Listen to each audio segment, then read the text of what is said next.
Last time stopped at chapter 4 verse 15. So in that, Sri Krishna is mentioning that even if you are an enlightened sage, or if you are a person who is staying in the Himalayas and completely cut off from the world, yet actions are something which he cannot give up. So all kinds of actions he has to do. The actions which are supposed to be like eating, drinking, sleeping, getting up, taking a bath, all these kind of actions are important. Otherwise he cannot exist. So even those who are liberated or on the path of liberation have to perform all actions. This is what we understood in the last satsang. So today we are going to continue with verse 16 onwards. We are doing Srimad Bhagavad Gita chapter 4 verse 16. What is action and what is inaction? Even men of intelligence are puzzled over this question. Therefore, I shall expound to you the truth about action, knowing which you will be freed from the evil effects, that is the shackles of karma. This is a very heavy statement where Sri Krishna is clearly pointing to us and saying, even the highly intelligent people have no idea what is the meaning of the word action and what is inaction. Now, why is he saying that? He is saying because every action or inaction may lead us to the next stage, which is called the karmic debt. So you may get trapped in the material world by taking rebirths time and again. Let us look at it from this perspective. Now, as a human being, we do our actions. And when we perform any actions, these actions are going to lead us to a karmic debt. A simple, say, a karma that I will tell you. Now, most of you all are mothers. You have a job to perform, a duty towards your children. Now, when you are performing that duty, you are considering it as you have to do it. There are no choices in your world. Isn't that correct? You have a small child. Your job is to put him in school. This is an understood fact. Now let us say you are trying to search for schools over here. And when you search for a school, today the school fees are exorbitant. So you look at one school and the school says the fees that you got to pay are 2.5 lakhs for a nursery child. A child who is in the nursery, a small, a very tiny tot. So 2.5 lakhs is the starting point. Then you go to the next school and the next school and the next school, and one of the biggest schools over here, they are telling you that their fees are 6.5 lakhs are only the fees, and there are lots of other pluses that you have to end up paying. Now think about it. Your job and your duty is to give education to the child, correct? Now what has happened is, you select a school amongst all these and say, I can afford to pay only 2.5 lakh rupees. And that too, it is very difficult for me. I find it very tough. So the school has given some EMIs, like you can pay 3 times in a year or 4 times in a year. So it is affordable to you. So what you do is you go in the school and you put that child in the school. And when you are doing that, you are constantly thinking about where to raise this money from. Second thing you are thinking of, this school is ripping me. See, you have seen on the other end, there is another school which is charging 6 and 7 and 10 lakhs also. And on this side, these people are charging 2.5 lakhs. And yet you are saying that these people are ripping me. And then you keep on dwelling on this fact, where am I going to get the money from? What am I going to do? How are things going to happen? These are the things. Now, have you performed an action? Yes. You have gone to the school, you have taken admission for the child and you have put him in that school. What is the thing that happens next? Your thoughts and the way you are going about doing this creates a karmic debt. What is the debt? The debt is that you have put the child over there in that school. You have felt very bad paying those fees. You think that the school is fleecing you. You have so many things against it. And then you are comparing to your own education which you did. 10 years ago, 20 years ago, this school used to charge only some, the entire 1 month's fees, all that they paid. And then you will look at your own father. Your father will say, you know what, in my times the fees were only 100 rupees in a year. You are doing comparative study. And you are dwelling too much on the subject. You have created a karmic loop over there. So what you have done is you have educated your child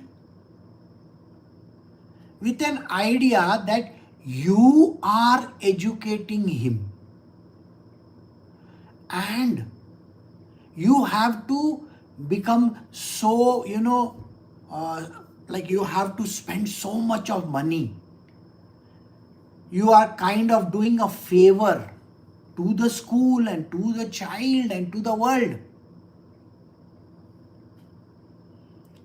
It is as if you are saying, I have to work doubly hard so that I can pay fees. How many things have you thought of? Too many. The debt is this. You have to be in the child's place next time. And the child has to be your mother. And the child has to go, like as a mother, the child will have to go exactly n times, not once, n times the value of trouble that you have gone through this time. And he is also going to say, when he becomes that mother, he is also going to say these words, how much money I have to spend on this person to get that person educated. Think like this. So what you have done is an action. By doing this kind of an action, you have led yourself to a karma. The moment you have led yourself to the karma, you have sanctioned yourself multiple lifetimes. Now you may say, Guruji, how is it that I have sanctioned myself multiple lifetimes? I may be dead by the time I am 50 years old. The child is still growing. When is he going to give me that return? Because if I die at 50, he lives up to 80 and 90. Got it? By the time I am dead, I will be taking up a new body. And then when is it that I will meet this person again? Well, it is already you owe me this. So maybe 1000 lifetimes later you have to meet this same person. By then you have had multiple lives. You might have had multiple children. And with every child, now you may be a butterfly. You think you will not have children? You will, no? You are a bee, you will have children? Yes. You might be an elephant, you will have children? Yes. You might be any, crocodile also. You will have children? Yes. And for every child you owe this kind of a favor. I am doing it for the child. I am doing it for the child. I owe, so much I have to do, work hard for educating my children. Just I am taking one example of education. In every lifetime you are saying these words. In every lifetime you think you are doing some great favor. As if you are doing favor to your child. Same thing your parents have done. I don't know whether you know about it. Your own parents have said, how much trouble we had to go through this life so that we can educate my daughter. I had to send her abroad. I had to put my, take loans from the bank. I did this, I did that. I had to do so much. They have also done this for you. You also owe them return on investment. So you also are in a karmic loop with your parents. Please understand this. So the action which your father and mother have done are going to lead you back to them.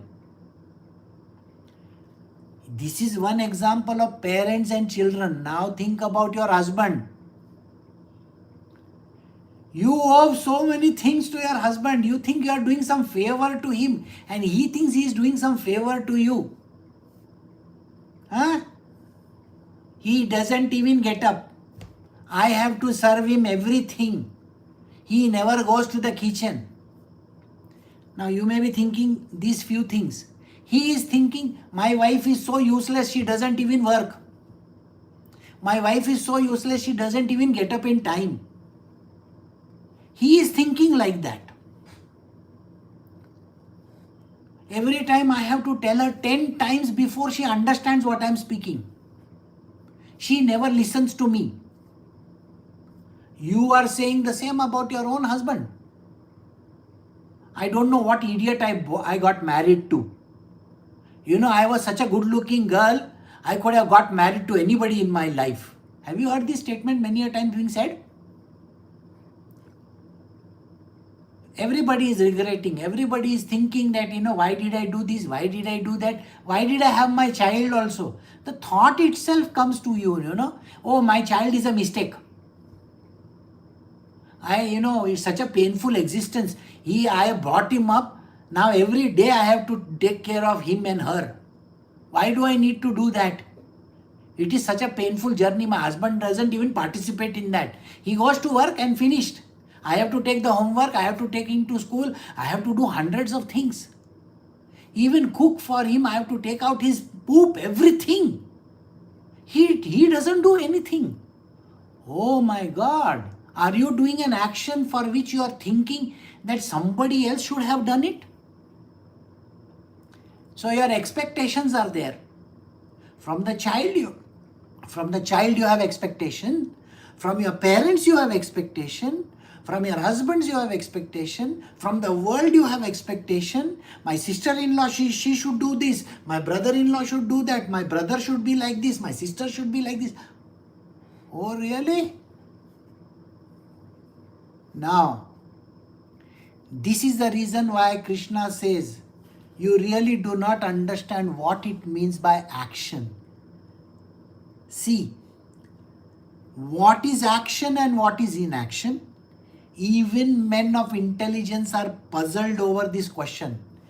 Are you not puzzled over this question now? That means every action that you have done is going to lead you to your next life and the next and the next and the next and the next. You think you will ever get rid of these idiots in your life? And do you think that that person will also say the same about you? Now you may not have good relations with your own parents. Many people don't have very good relation with their parents. They are hoping, I wish I never had these parents. But sorry boss, do you see that every action that you are saying and doing is about expectation? I wish I never had these parents. I wish I never got married. I wish I never... Are these your wishes? Are these your expectations? Is this how you are thinking? Every thought of yours, every action of yours is leading you into karma. Now every time when this happens, you are going to get into bigger and bigger trouble. That is why he says, therefore, I shall expound to you the truth about action. That is why you need to know what is this action that we are talking about. If you know what is this action that we are talking about and how to get rid of this, there must be some solution to this, isn't it? Don't you think Krishna is going to offer a solution? Now let us say this time you sit for my satsang, after this you stop attending my satsang. Do you think you will get your solution? Because nobody is going to offer you that solution. You are in your material world, lost in your own world. You are going to be constantly having rebirths again and again and meeting the same people, and you owe them something and they owe you something, and everybody is going to be feeling horrible about each other. That is life. So, knowing which you will be freed from the evil effects. See what he says. What are the evil effects? The shackles of karma. Can you see these words? The evil effects of actions or inactions are the shackles of karma. The biggest question to you will be, then Guruji, what am I supposed to do? Isn't it? If I have to get trapped into this continuous cycle of rebirths where I am going to be as miserable as I am today, I have to pay so much fees, I have to do this, I have to do that. Are you not thinking every single day of these nonsensical stuff? So you think you are not you're going to get out of this kind of cycle? So this is what Krishna says. You have to listen to this very, very carefully. This is a very important chapter for you for understanding what you should be doing. So we are just introducing the subject. Next verse says, the truth about action must be known, and the truth of inaction also must be known. Even so, the truth about prohibited action, vikarma, must be known, for mysterious are the ways of action. We have absolutely no clue. You should know about action. You should. You should know about inaction. Sometimes you will say, why should I do it? I don't want to do something, isn't it? Do you say these words? Many a times you feel very tired. You don't want to cook in the house.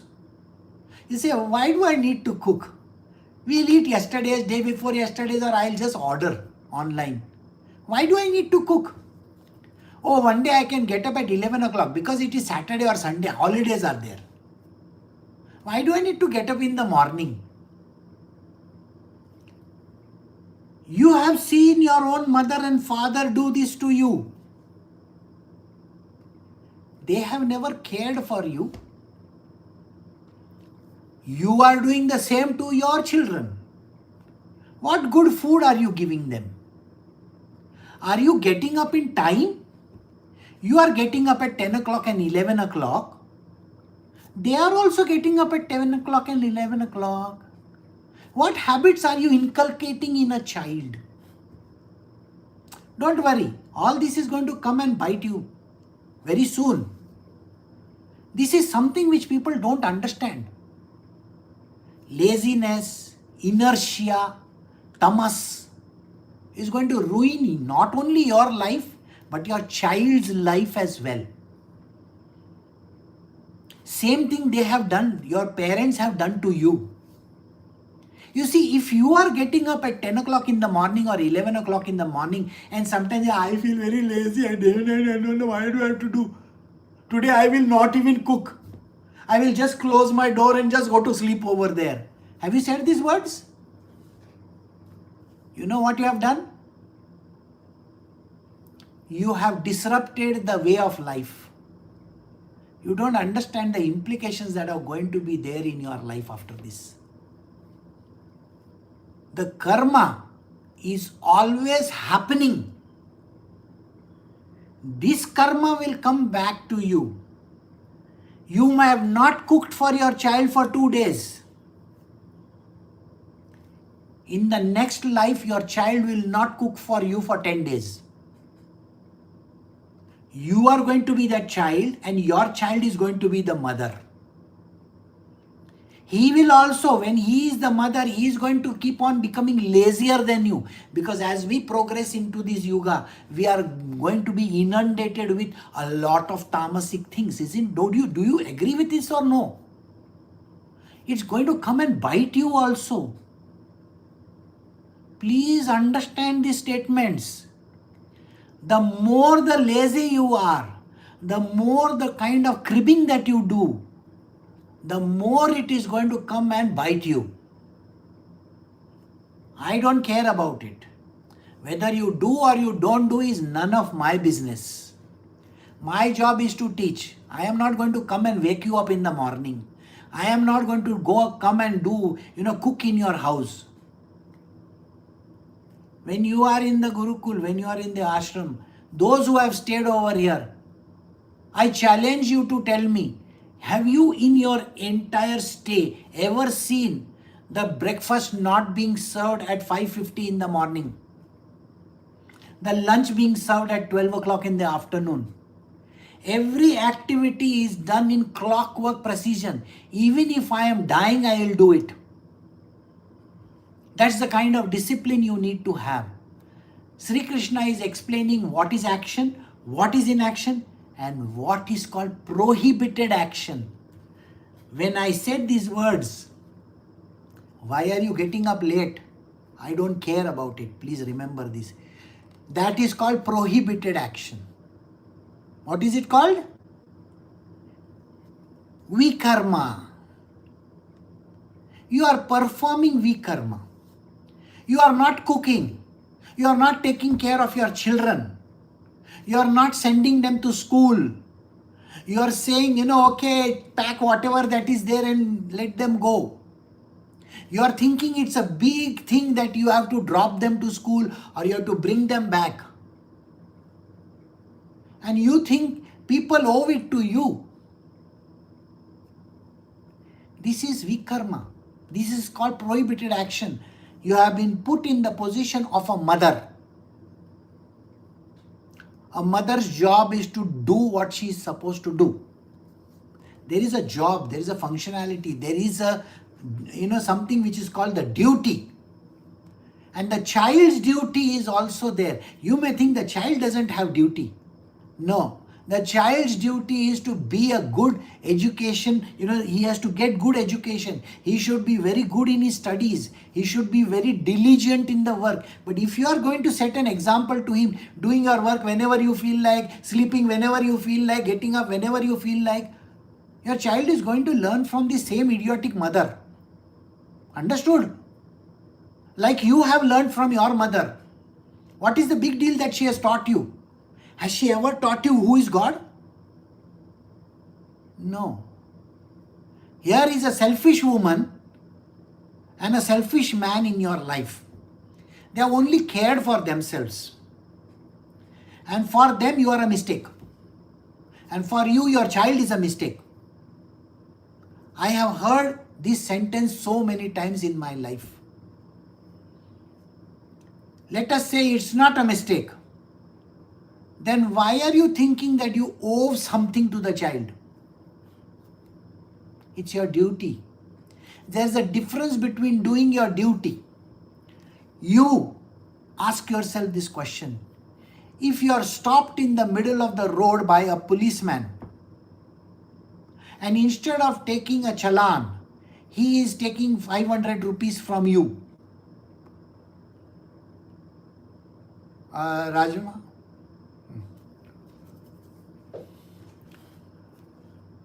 So if that person is doing this, he is taking a bribe from you. Do you like it? What are you going to say about this policeman? Why doesn't he do his duty? Correct or wrong? Exactly. Why doesn't the politician come and clean my area? You think it's his duty, correct? Why doesn't the Prime Minister or the President run the country properly? Do you think it is their duty? The jhadu wala who comes, the one who comes to sweep and take the kachra, if he doesn't come for 2 days, why doesn't he do his duty? Do you say these words? So now ask yourself this question. Do you owe some duty to your child? Then what makes you think that you are doing something great? It's a duty. You owe it to that child, so you have to do it. And don't keep on pointing it all the time. I have to get up in the morning, I have to cook so much, why do I need to do this? These kind of things that you keep on saying is not good for anything in this world, because you are doing something which is called the evil effects, and that is called the shackles of karma. You are creating karma, and you are going to be at the receiving end in the I don't know which life of yours. So you should know the truth about action, inaction, prohibited action, and these are mysterious ways. Sri Krishna is explaining the way the action works, the way the inaction works, the way this vikarma works, which is the prohibited action works, are very, very strange. We have to understand them. Verse 18, he who sees inaction in action and action in inaction is a wise amongst men. The yogi is a yogi who has performed all actions. Here is an example for you. A person who does action and yet you do not see that action happening. And he doesn't do action and yet you see action happening over there. And a person who understands this, very clearly is called a yogi. And a person who is on the path of enlightenment. Now I will explain to you what is this action in inaction and inaction in action. Now, you are sitting at your table. You are very busy doing something. Your head's down doing some action. Now your head's down on your computer and you are doing something with your computer. There is a cup of tea or a cup of coffee lying next to you. While you are doing this, you are drinking that coffee and then putting the cup back. You are drinking it after some time and you are putting that cup back. And you finish your work in 1 hour's time. Then you put your attention to the cup. Oh, there is no coffee in that cup. Did you realize that you were drinking? You didn't realize that you were drinking, isn't it? Was your mind in drinking? Do you get the point? So did you perform an action? The action was of drinking, correct? The cup of coffee.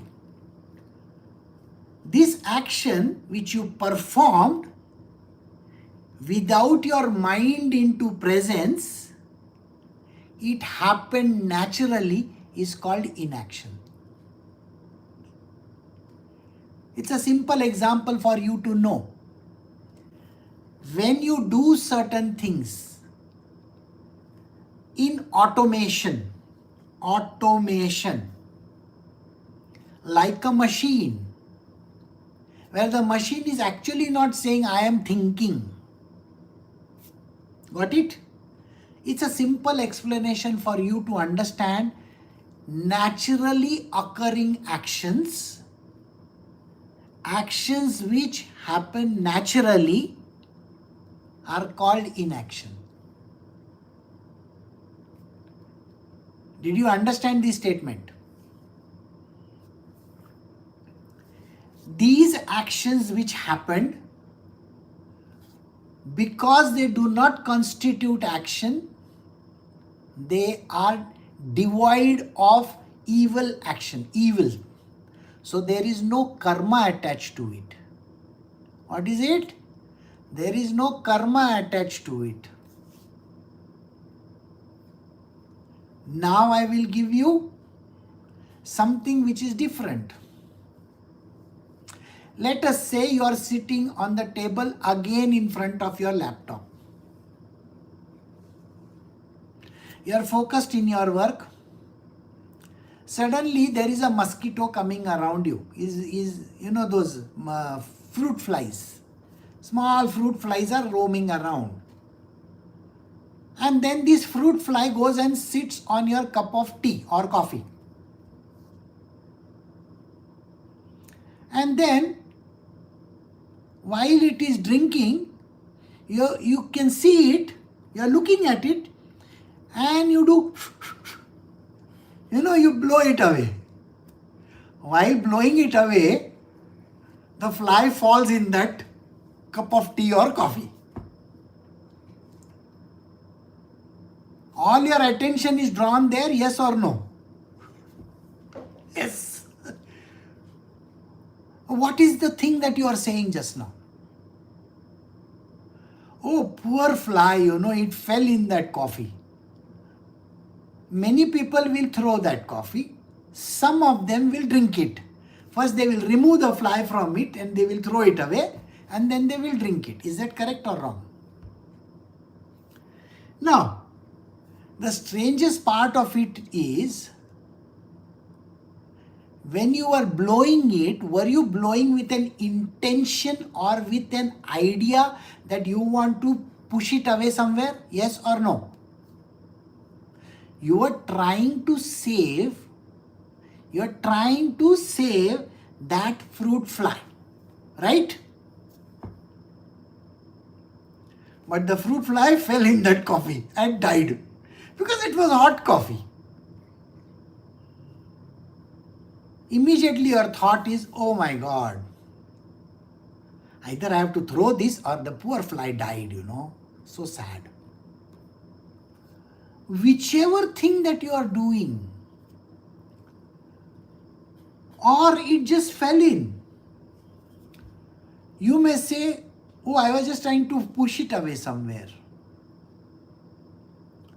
The idea was to not perform the action, not to kill that fly. But unfortunately, it killed the fly. So there is an inaction which you did, which you were actually not wanting or doing it, but it created an action, the action of death. Now you may say, what karma is this? Well, in some life of yours, you are also going to be a fruit fly. And you will also die the same death. Now, this is a very funny example to understand how this works. So, there is one story which I will tell you. Bhishma Pitama is lying on a bed of arrows in the Mahabharata war. Same. It so happens that he is thinking while he is lying on the bed and saying, according to the law of karma, this is what is happening to me, I owe it to somebody. Correct? But I am a person who remembers all the past lives of mine.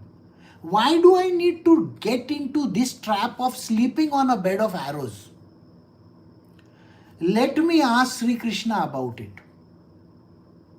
So he calls for Sri Krishna. Sri Krishna comes over there and stands in front of him. He says, yes, Pitama, what is it that you wanted to know? He says, Sri Krishna, I know all my lives,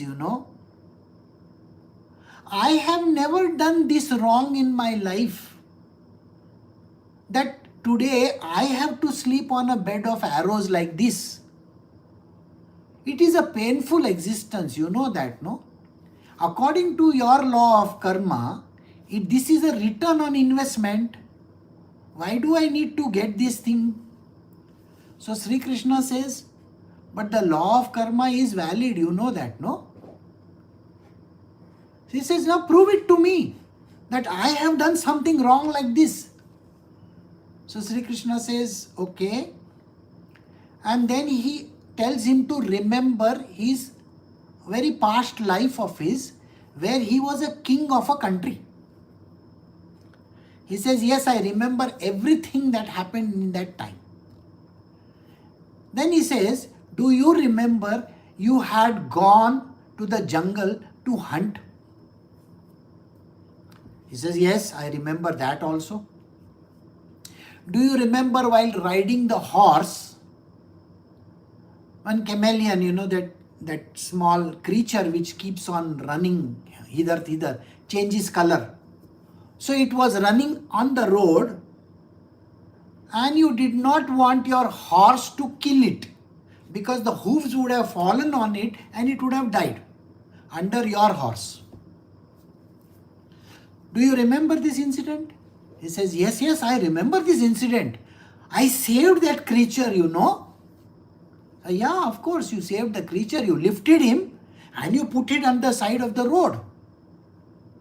It was a small, bushes there. So you put it over there. She says, yeah, I did that. That is the reason why you are sleeping on this bed of arrows. So, but I did a good job, isn't it? I saved the creature. He said, yeah, you think you have done it. You think you have done something good. Who told you that? Who is this person who is saying that I did something good? You see, when you lifted that creature and you put it at the side, it fell on a cactus plant. And it had a horrible death. You know how cactus is, no? Then Bhishma Pitama says, but Krishna, I was doing good to that creature, isn't it? I had full intentions of saving him. Krishna looks at him and says, really? Can you tell me, are you responsible for your life, your birth and your death? No. I had programmed the death of that creature through your hands. Who are you to save that creature? Tell me.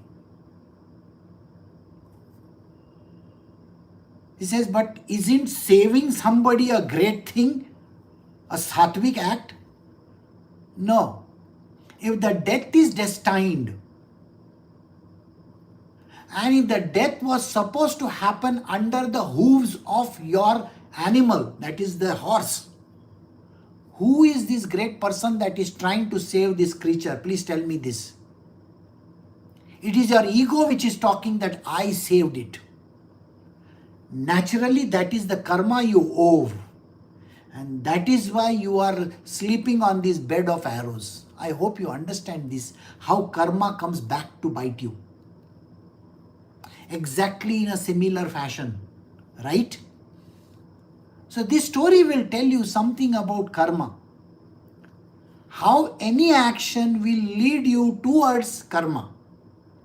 I hope this story you will remember, so that next time when you have this kind of a thoughts, I am doing something, I am saving, I am giving my children education, I am serving food to my family, I am working in companies, I am bringing money. These kind of thoughts which you have is called egotism.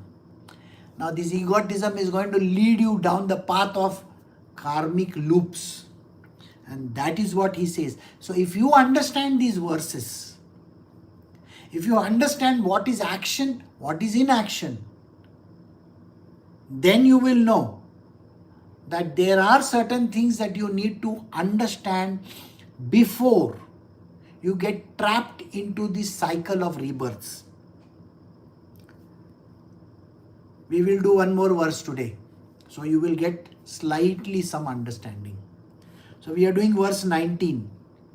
Even the wise man will call him a sage, whose undertakings are all free from desires and sankalpas, which means the thoughts of this world, and whose actions are burnt up by the fire of wisdom.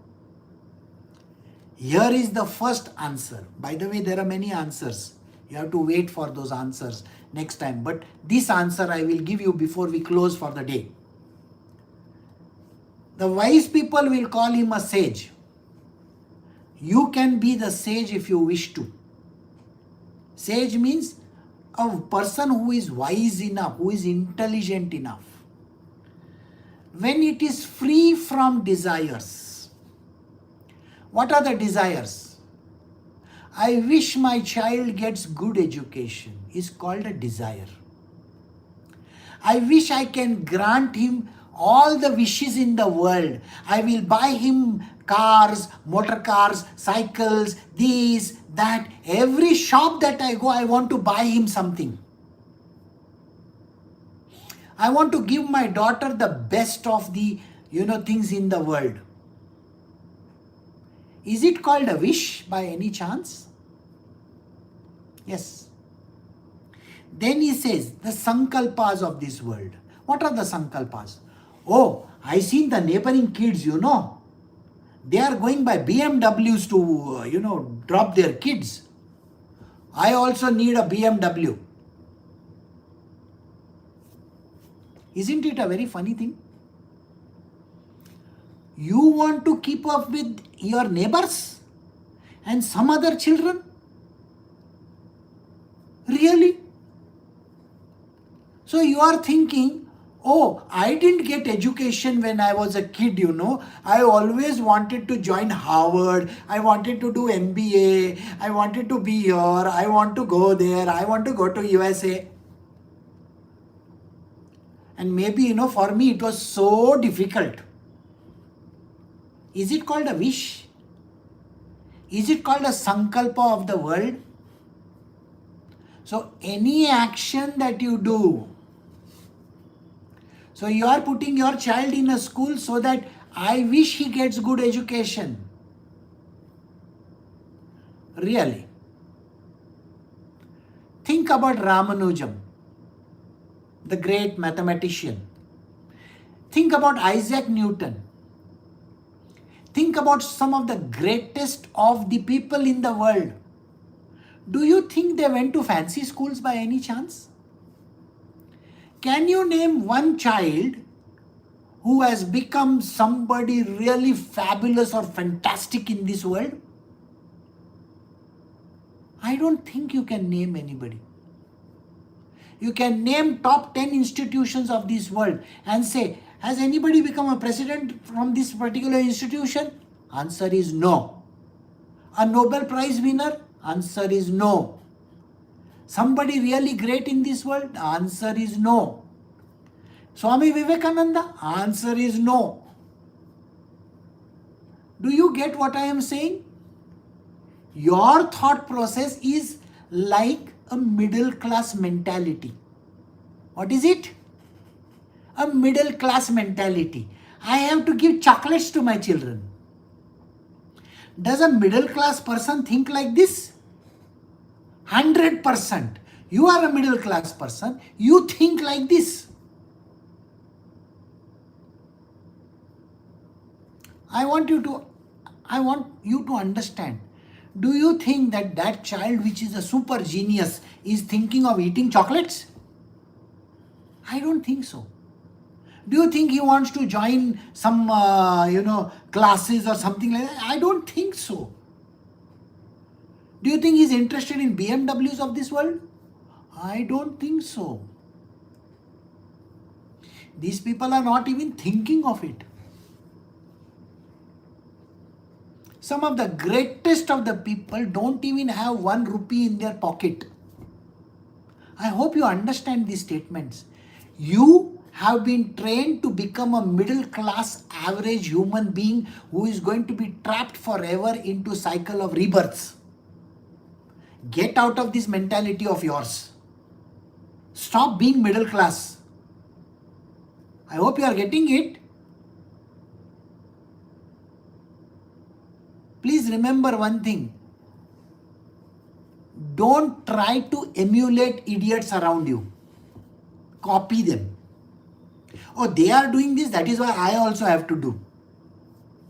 No need.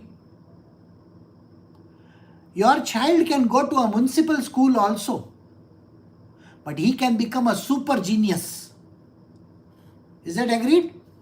He can become, isn't it? You know, in my college days, I still remember, I came from an English education, you know, like all these people, Catholic schools and all that. But the first 4 people in my college all came from vernacular Marathi. They were staying in the villages. Okay? Today they are very big people in this world. They are doctors and some great people. Do you think that knowing English or knowing some kind of a language or having that kind of a thought of this world is going to make you or your kids something great? No, I don't think so. You know, there was one person. His name was Jack Ma. You have heard of this person called Jack Ma? Jack Ma was rejected by Harvard many times. His ego said, I will definitely join Harvard. So one day he was invited by Harvard to give a talk. And when he went to Harvard to give a talk, he was gloating about it. You know, I was not even given admission over here, and today I am a dignitary over here. I am a great person giving talk to y'all. Where is Jack Ma today? Nobody knows where he is also. This is called ego. This is his middle class mentality. He created Alibaba. Became the Chalis Chor in that. You know, Chalis Chor means 40 thieves. You know the thieves that are there? Alibaba and 40 thieves is a story. So he was thrown out of his own company. The government rejected him. Everybody threw him out. Understand one thing. You should never get trapped in the cycle of karma. That is your first motivation in life. So here the 2 secrets are given. First is, everything that you do in this world should not have a desire at the back of it. When you have a desire, now let us say you are making a vegetable biryani today at home. Oh, my biryanis are always very good, you know. They taste so nice. You already decided on that. That is called, you have already taken a preemptive action. It's a desire of yours. My biryani will anyway come out good. Your ego is talking. So you should not have this kind of a desire anywhere. What is written in the life of your child and what is written in your life will anyway going to happen. Somebody stressing, straining, thinking in their mind, oh, I have to do this, I have to think, I have to think, I have to think. Didn't you see the previous one where he says, you don't have to think about it? Okay, so you have to remove all the thoughts from your mind, no desires. And the second one is, no sankalpas, no thoughts of this world. You know what are the thoughts of this world? I am planning in 5 years, I will be a CEO of a company, or I will be in a better position, I will be drawing a better salary, so I have to do this, I have to do that. Oh, really? So you know your future very well, is it? That you are thinking that from 5 years and 10 years from now, you are going to be still there? Today, all the people who are there in US are afraid because Donald Trump can remove your H1B in one stroke like this. Everybody is on tenterhooks. I hope you get the point. Especially students. Because that's the first person he is not going to give the visa to. Because these are the people who are ripping out that country. You know, all these great CEOs of today's big organizations went as a student over there in that country, and today they are some big bosses over there.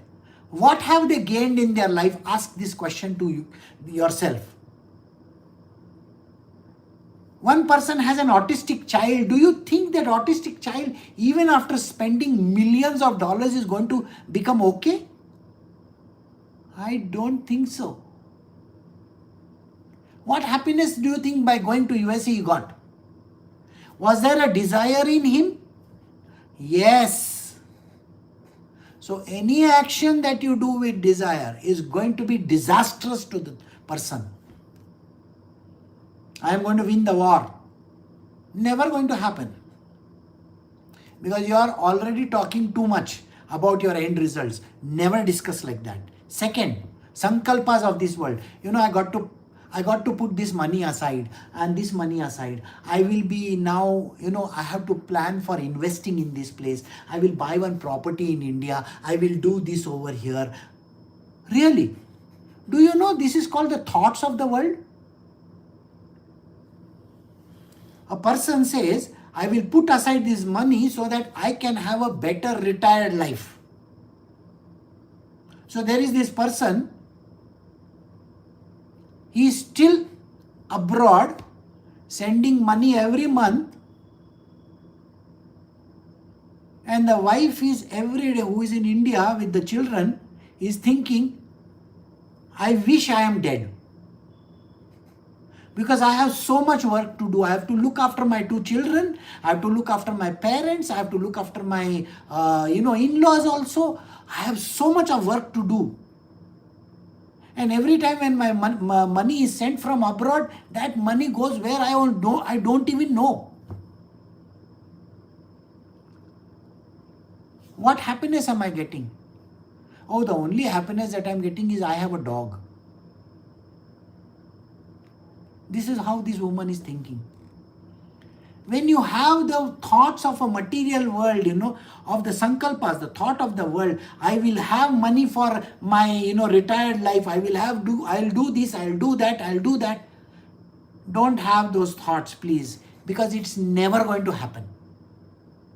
Because you don't know the future, correct? You have not led a life where you have avoided karma. Have you ever avoided karma? You know why you are not avoided karma? Because you have never learnt it. Today is the first time in life that you are actually learning that a karma happens this way. Now, we have to dwell on the subject, how to get out of this lifetime trap. And this we will do the coming week. Okay, so I will stop over here. Recording stopped.